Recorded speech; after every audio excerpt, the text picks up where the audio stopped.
Hola, Fernando Muñoz para Res Hispánica, desde donde me piden que haga una breve semblanza de la figura de Gustavo Bueno, de cuyo nacimiento se cumplen ahora 100 años y 8 desde la fecha de su fallecimiento, que a mi juicio ha dejado, digamos, huérfana a la filosofía española en estos últimos tiempos.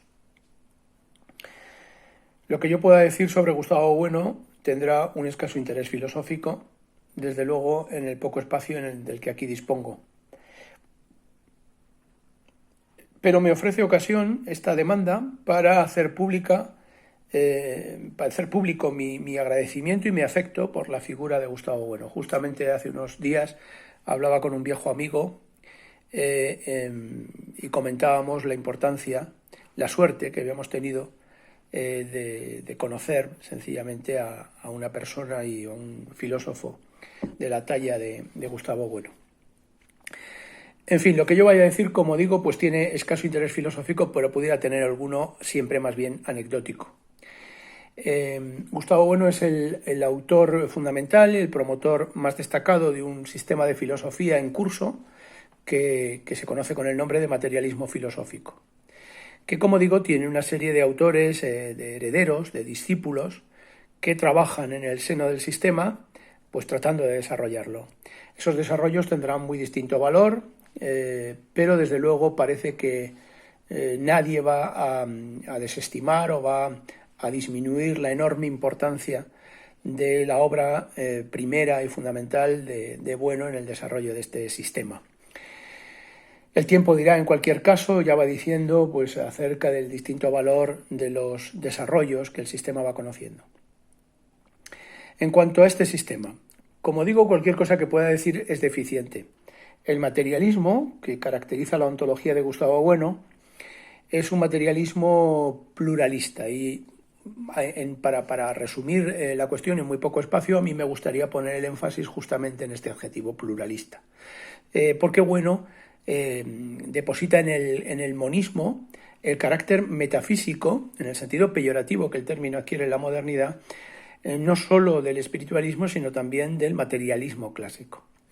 El materialismo pluralista de Bueno es, por tanto, un materialismo complejo en el que se reconocen un número plural, 3 géneros de materialidad cuya estructura es tejida por el sujeto, que a la vez que desvela la trama entre estos géneros de materialidad está constituido y envuelto por ella.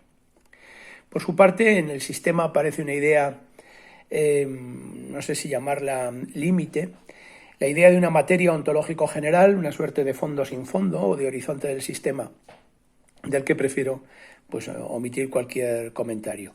Este materialismo permite o resulta acogedor para quienes desde luego, para quienes el espiritualismo es obra del infierno. Y estoy citando al defensor fidei Gilbert Chesterton, quizá el divulgador y el defensor del catolicismo más importante del siglo XX, ¿no? El espiritualismo, desde luego, es obra del infierno, y yo diría que el materialismo monista también.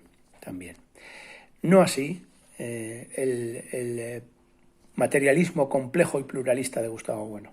Bueno, su perspectiva ontológica es contraparte de una gnoseología que tiene por núcleo la teoría de las ciencias, que se conoce como teoría del cierre categorial.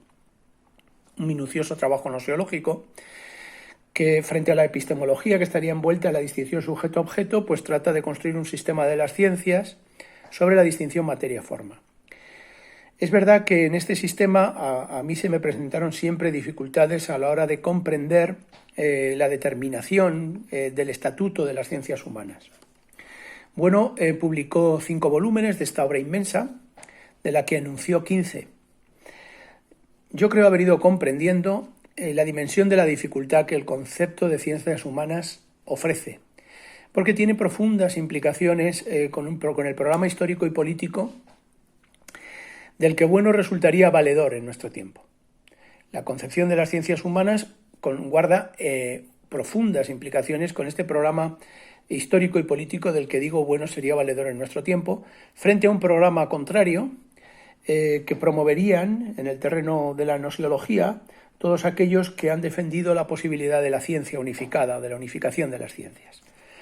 Recuerdo su aversión a ciertos nombres destacados de la filosofía analítica y del positivismo lógico, que recuerdo pero que prefiero olvidar, en nombres de autores que actuaban entre nosotros desde los departamentos de epistemología y de filosofía de la ciencia de hace más de 30 años. El pluralismo de la ontología de bueno no es ajeno al factum, vamos a utilizar esa palabra kantiana que sostiene la gnosiología, ¿no? Según el cual las ciencias son plurales y además son irreductibles.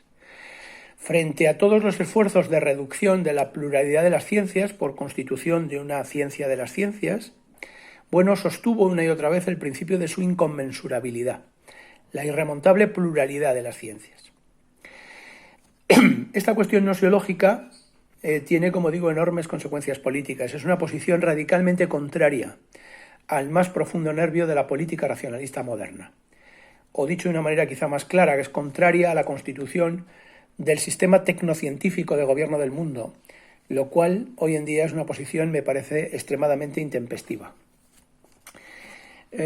A finales del siglo pasado, comienzos de este, Gustavo Bueno empezó a menudear su presencia en los medios de comunicación, fundamentalmente en la televisión, mientras iba entregando una serie de libros, todos magistrales, pero de distinta condición, desde luego unos más técnicos, otros más asequibles al gran público, todos ellos de un cariz más beligerante y más actual.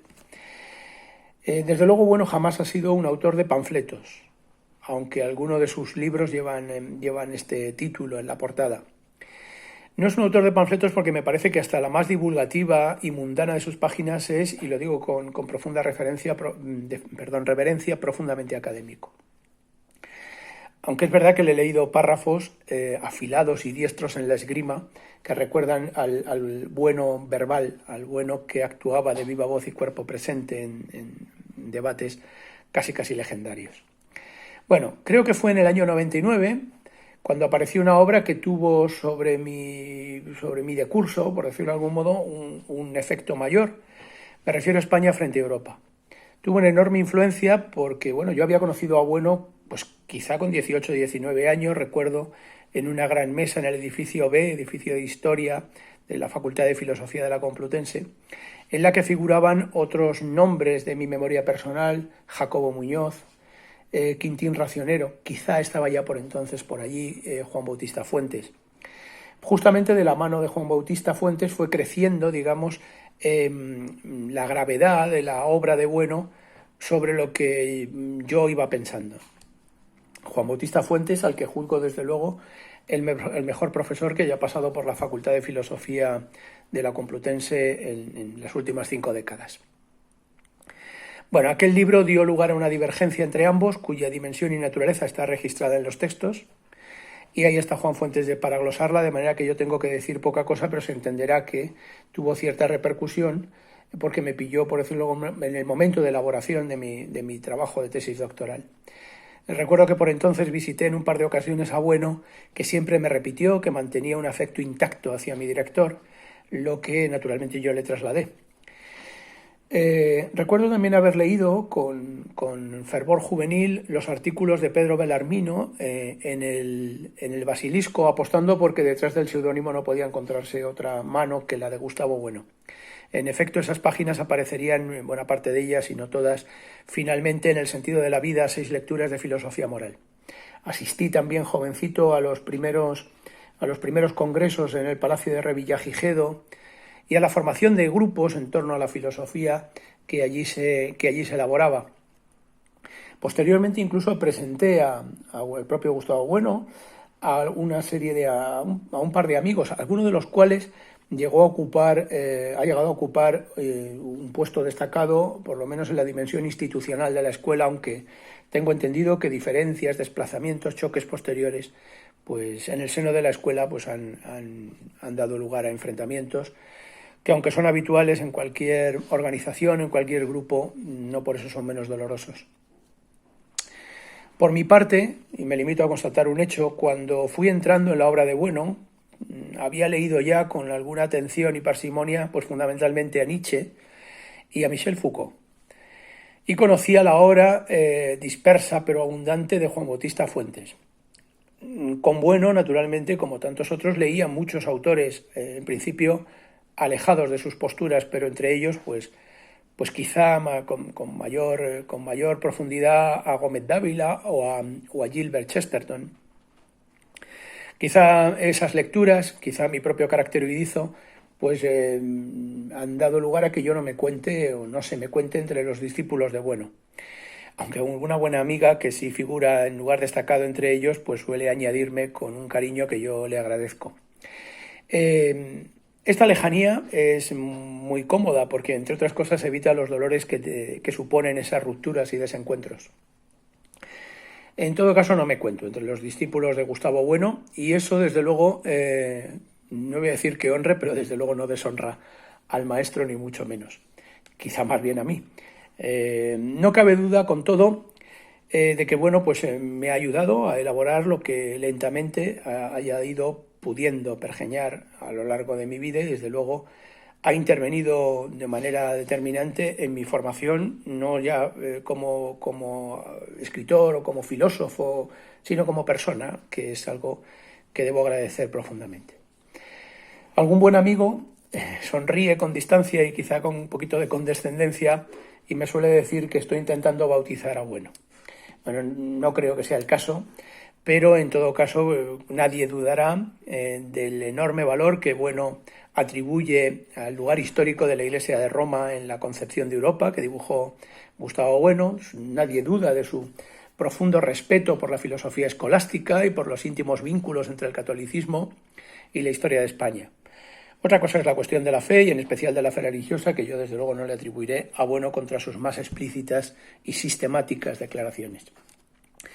La fe de Bueno, como todo el mundo sabe, es la fe de un ateo, que no es propiamente una fe religiosa, es la confianza, decía al final del libro titulado así, La fe del ateo, la confianza que uno puede depositar en un grupo, recuerdo que decía finito pero pequeño, de personas de la generación siguiente o de las 4 o 5 generaciones que vayan a sucederle. A lo sumo, decía hacia el final de aquel texto, confiaría en que cuando lleguen a la vida adulta estas personas en las que ha depositado su confianza, pues tengan a su vez confianza en un número asimismo finito y pequeño de personas de las 4 o 5 generaciones subsiguientes. Y nada más, decía. Bueno, pues yo quisiera, aunque no se me llame buenista, quisiera desde luego contarme entre el número indeterminado pero finito y pequeño de personas que han recibido de algún modo la confianza del autor y desde luego se empeñan en mantenerle la lealtad. Y yo por mi parte, como decía Bueno para concluir aquel texto, no tengo nada más que decir. Gracias.